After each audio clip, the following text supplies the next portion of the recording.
એક નાનું ડિસ્પ્યુટ અમારું એવું થયું કે ગુજરાત સરકારનો આ કાર્યક્રમ છે લોકાર્પણનો, મારા મત વિસ્તારમાં છે, હું અહીંયા જ છું, સાગબારા જ છું, છતાં આ કાર્યક્રમમાં જિલ્લાના વહીવટી તંત્ર દ્વારા એક ફોન સુદ્ધા મને કરવામાં નથી આવ્યો કે મને આમંત્રણ પત્રિકા પણ આપવામાં નથી આવી. ત્યારે એક લોકોના ચૂંટાયેલા પ્રતિનિધિ તરીકે મારા મત વિસ્તારમાં સરકારનો આટલો મોટો કાર્યક્રમ થતો હોય અને મારી અવગણના કરવામાં આવે, એ મારી અવગણના નથી, પણ એ મને જે લોકોએ ચૂંટીને ધારાસભ્ય બનાવ્યો છે એ લોકોની અવગણના છે. અને અમે અહીંયા આવીને બાળકોને પ્રોત્સાહન પૂરું પાડીએ એમાં તો કોઈને શું કામ વાંધો હોવો જોઈએ, મને બોલાવવા જ જોઈએ.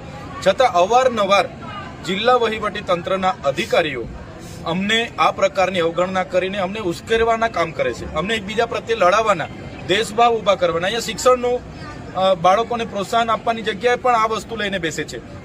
તકતીમાં મારું નામ નથી, કાર્ડમાં મારું નામ નથી, એનાથી મને કંઈ ફેર નથી પડતો.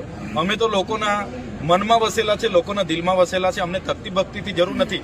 પણ જે અમારા લોકો વચ્ચે અવગણના થાય અને અમારા લોકો અમને કહે કે સાહેબ અમારે ત્યાં કાર્યક્રમ છે, તમે આવજો, ત્યારે અમને અમારા સ્વાભિમાન પર અસર પડે છે, સ્વમાન પર અસર પડે છે. એટલે અમને જે બંધારણમાં મળેલા અધિકારો લોકોએ અમને ધારાસભ્ય તરીકે મોકલ્યા છે એ પ્રોટોકોલ પ્રમાણે જળવાવું જોઈએ એ અમે સૂચન કર્યું છે. અને માન્ય મંત્રીશ્રીએ અધિકારીઓને ધ્યાન દોર્યું છે અને આ તમામ ભૂલ નર્મદાના કલેક્ટર અને પ્રાયોજનાની છે અને આવનારા દિવસોમાં અમે એની ખુલાસો માગીશું. અને આ જ પ્રકારની ભૂલો વારે ઘડે કરતા રહેશે તો અમે કોઈ અમારા સ્વાભિમાન પર આવશે ત્યારે અમે સહન કરવા નથી. એમના પ્રોટોકોલ વિભાગમાં પણ હું ગુજરાત સરકારમાં લખું છું, આના ખુલાસા ત્યાંથી પણ હું માગીશ. આજે